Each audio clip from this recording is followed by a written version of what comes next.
Sebelum melanjutkan, jangan lupa subscribe dulu, terima kasih. Bab 343. Pada saat itu, semua orang di bar tiba-tiba menjadi kaku seperti patung, tercengang. Lelaki di hadapan mereka jelas-jelas seseorang yang luar biasa, jadi identitasnya sudah cukup menakutkan.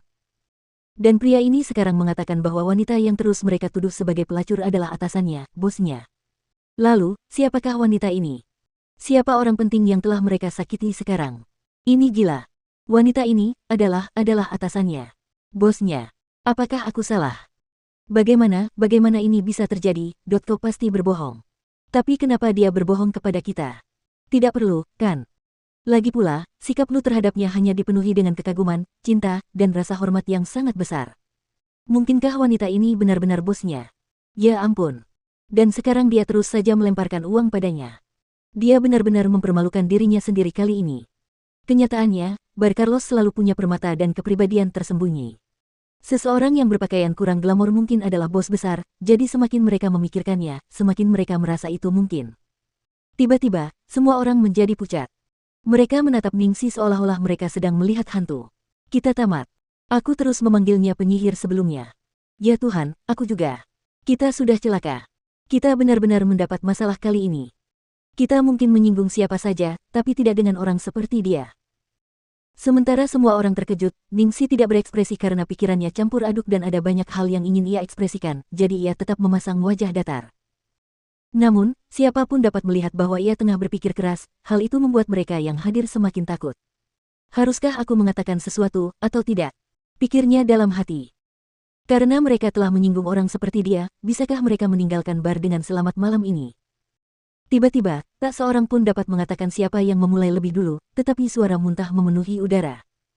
Hal ini tampaknya memicu reaksi berantai dan segera seluruh tempat menjadi sesak. Meskipun Lu Tingqiao hanya menyapa Wang Ruolan dan Tuan Li, banyak orang lain juga telah menghina Ningsi sebelumnya. Orang-orang itu tidak ada apa-apanya dibandingkan dengan Wang Ruolan dan Tuan Li, jadi mereka merasa tidak punya pilihan selain memuntahkan alkohol terlebih dahulu. Lagi pula, itu hanya muntahan. Itu masih lebih baik daripada mendapat masalah dengan Ningsi dan Lu Tingqiao. Saat dia melihat semua orang di sekitarnya memuntahkan alkohol satu demi satu, wajah Nona Wang menjadi pucat. Dia mengangkat kepalanya perlahan untuk melihat Lu Tingqiao, seolah mengharapkan belas kasihan. Namun, saat dia mendongak, yang dia lihat hanyalah mata bangganya. Karena dia terlalu takut, dia tidak dapat menahan diri lagi dan memuntahkan semuanya. Ketika melihat semua orang sudah muntah, Tuan Li yang pura-pura keras kepala, tidak dapat menahannya lagi dan memasukkan jarinya ke tenggorokannya untuk mengeluarkan alkohol. Ia tak menyangka rencananya yang ingin menjadi pahlawan akan berubah menjadi kejadian buruk ini. Seluruh bar dipenuhi bau tak sedap dari isi perut dan alkohol, dan itu adalah pemandangan yang tak mengenakan. Lu Tingqiao melepas mantelnya dengan acuh tak acuh dan menutupi Ningsi dengan mantel itu agar tidak kotor. Kemudian, dia menuntunnya menuju pintu tanpa menoleh ke belakang. Pada saat yang sama, di lantai 2 bar, Lu Jingli memegang sekantung biji melon dengan kaget. Yesus! Ketika iblis berkobar untuk melindungi istrinya, dia berubah menjadi sangat menakutkan.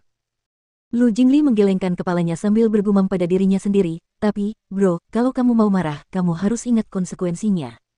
Ini bar kita dan bisnis bisa terpengaruh. Baiklah, pria ini hanya memikirkan istrinya. Persetan dengan bisnisnya, bukan?